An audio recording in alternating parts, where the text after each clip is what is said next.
Hello friends and welcome to another session of English literature. So in today's topic I'm going to discuss what is problem play, the classification of problem play and the example of one problem play. One important thing, here I am using the word classification in the sense to denote the twofold meanings of problem play, okay? And in order to understand problem play, here I am giving an example of Measure for Measure by William Shakespeare. So at first we have to know that what is problem play or the definition of problem play. So problem play is a form of drama emerged during the 19th century. So this type of dramas deal with controversial social issues in a realistic manner. It also exposes social ills and stimulate thought and discussion on the part of the audience. So this was a kind of general definition of problem play. Now we have to know that there are twofold meanings of the problem play. Firstly, the problem play refers to a small number of Shakespeare's play like All's Well That Ends Well, Measure for Measure and Troilus and Cressida that are particularly mixed in tone and genre between comic and tragic elements. So it means that the tragic comedies of William Shakespeare also called problem play. So what are the tragic comedies? So the tragic comedy means the play in which we find both the tragic as well as the comic elements. So this type of plays are generally called problem play. But there exists another meaning of problem play. So what's that?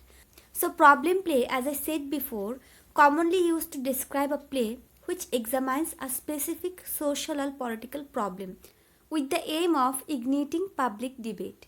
So the term problem play was first used by F.S. Bowes in 1896, who was using this term as an analogy of the works of Henrik Ibsen. Okay, we all know about A Doll's House, which was written by Ibsen, which deals with the problem of women in society. So that type of plays means the plays with social issues are called problem play. So these are the twofold meanings of problem play, okay?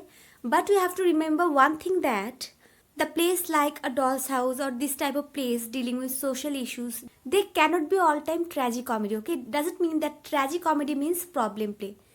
Even it is also said that every tragicomedy cannot be problem play in its truest sense if it is not dealing with the social issues, the moral dilemmas and the like, okay? So Shakespeare's plays like Measure for Measure, the Troilus and Cressida, they are tragicomedy, but at the same time they are also dealing with a kind of specific social or political problem, okay?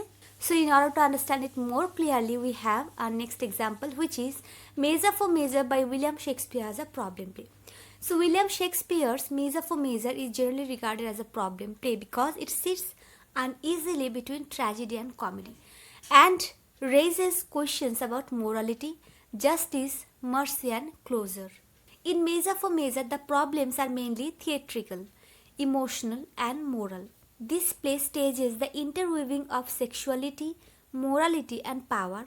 On the one hand, the plot shows the traumatic consequences of extending the legal surveillance of social behavior into the bedroom, and on the other hand, it shows how hard it can be to expose and condemn the misuse of public power for sexual purposes. So from this portion, it is clear that apart from being a tragic comedy, this play, Measure for Measure, is dealt with various social problems. So that's why it is called a problem play. So on this note, I am ending up my discussion. Thank you so much for watching.